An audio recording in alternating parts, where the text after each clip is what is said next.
بص يا اكسلانس، انا هركب الترند في خلال ساعتين.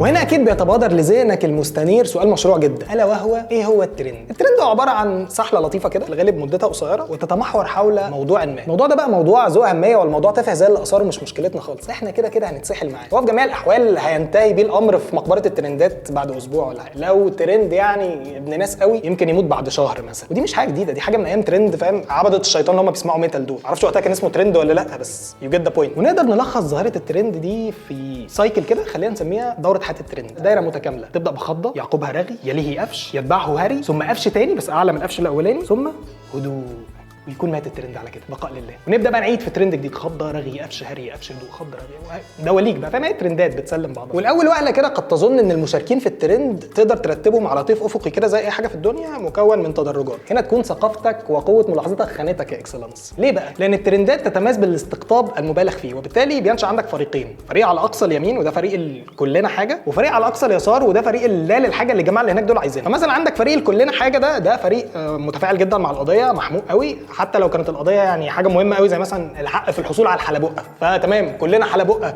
وارزع هاشتاجات بقى، نعم للحصول على الحلبقه حق لكل مواطن. وبص على الغرب كل واحد عنده الحلبقه الخاصه بتاعته. طبعا على الناحيه الثانيه بقى عندك صياح مستمر لا ينقطع، لا للحلبقه معا للحفاظ على المجتمع من خطر الحلبقه، واللي يجيب لابنه النهارده حلبقه بكره يجيب له جوزه ومعسل. بص، هو الفريقين كارهين بعض بغض النظر عن القضيه، وبين دول ودول بقى عندك فصيل في النص كده، ده فصيل الهخه، ده على الله حكايته خالص، هو جاي فاهم يهزر ويسف على القطبين لحد ما الترند يعدي وبيمشي دنيته تمام كده. بس السؤال هنا بقى، هل انت رايك مهم ومسموع فعلا؟ بص، للامانه احيانا الترندات قد تساهم في لفت النظر لبعض القضايا المهمه، عشان كده وانت بتشارك يعني ايه استنضف لك ترند كويس عشان لو رايك ذو قيمه ما يتوهش في وسط ثلاثي اليمين واليسار والهخه والليله دي كلها. بس خليني افاجئك بقى ان انت كمشارك في الترند بنسبه 95% تبقى عارف ان الترند ده هو يومين وهيتكل على الله، ومع ذلك بتشارك في الترند برضه. ليه بقى؟ ليه؟ خليني اقول لك ليه. لان رايك المحترم لا يزيد عن كونه تنفيسه لطيفه من وراء الكيبورد بتقول بيها انا موجود وفعال ومؤثر، عملا بمقوله عمك سقراط اللي هو تكلم يا معلم حتى اراك. او جايز بقى تبقى عايز تتسحل في اي حوار وخلاص، بس يعني انا شخصيا مش فاضي للسحله دي. انت فاضي؟